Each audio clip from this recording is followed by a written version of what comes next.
Good morning, good morning mga ka-showbiz. Eto na, update natin sa Barda. David Licauco may patunay na sa relasyon nila ni Barbie Fortesa. Ops, bago matuwa, kiligin at magalit yung iba dyan, ay syempre dapat nating alamin muna kung ito ba'y may katotohanan o wala. Kaya nga bibigyan natin ito ng komento at reaksyon para sama-sama tayong magpalitan ng ating mga kuro-kuro komento dito sa ating channel, mga ka-showbiz. Kaya naman kung hindi ka pa nakapag-subscribe, mag-subscribe ka na. Isang like, subscribe, and share lang po.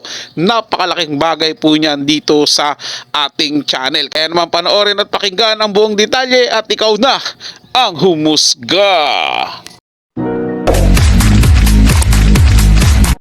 David Licauco may pagpapatunay sa kanilang relasyon ni Barbie Fortesa.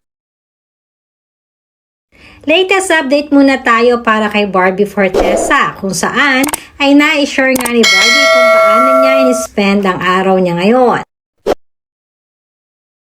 Na-share nga ni Barbie ang kanyang pagpipilates sa isa sa kanyang pinagkakaabalahan madalas ngayon. At nariyan na rin ang kanyang pagpromote sa kanyang social media account ng kanyang latest Netflix movie na The Contrabida Academy.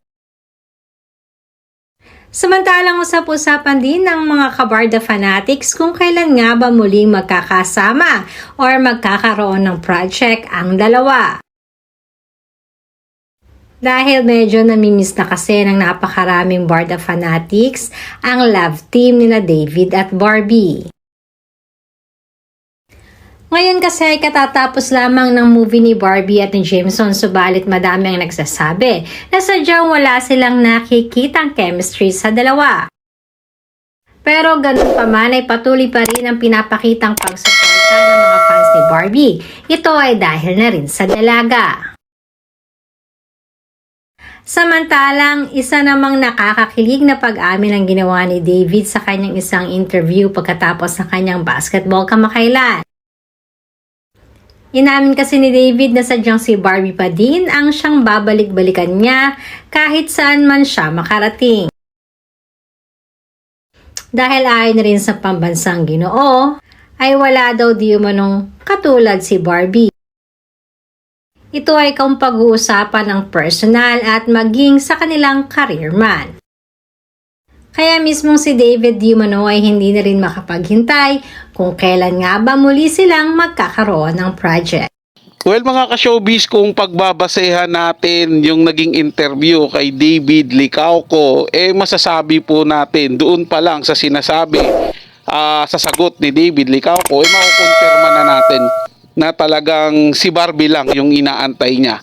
O kaya si Barbie lang talaga yung gusto niya. Malinaw na yon mga ka-showbiz, at hindi na siya maghahanap ng iba. Si Barbie lang talaga. Sabi nga, 'di ba? Kontento na siya kay Barbie Fortesa at ang hinihintay na lang talaga is yung tamang panahon na aminin nilang dalawa yung kanilang relasyon. Kasi sa totoo lang mga ka-showbiz, napanood ko talaga yung movie ni Jameson at saka ni Barbie Fortesa, yung Contrabida. 'Di ba, yung Contrabida University, basta yung The Contrabida, basta ganun mga ka-show, nakalimutan ko lang title pero napanood ko po yun sa Netflix. Pero wala talaga walang spark si Jameson Blake at saka si Barbie Fortesa. Kahit sabihin mong maging totoo yung relasyon nila, 'di ba, sinasabi nung iba, pero wala talaga mga ka-showbiz. Iba talaga yung dating ni David Licauco at ni Barbie Fortesa pag nagsama. O wag pong magalit sa akin yung mga nagtutulak kay Jameson Blake at Barbie Fortesa. Sinasabi ko lang po talaga kung ano yung nakikita ko at yung nararamdaman ko sa kanila. Hindi ko po talaga sila napipil. Wala po talagang kilig. Mga ka-showbiz, iba po talaga yung David at Barbie o yung barda na tinatawag natin, kasi tinginan pa lang nila, alam mo na talaga kaagad na napakabagay po talaga, may something sa dalawa, alam mo na kaagad yung spark nila. Kaya pasensya na doon sa Jameson Blake at Barbie Fortesa, wala po talaga, sadyang barda po talaga ang masasabi nating bagay na bagay, kahit man sa movie, teleserye, o maging sa totoong buhay, sila po talaga ang bagay na bagay.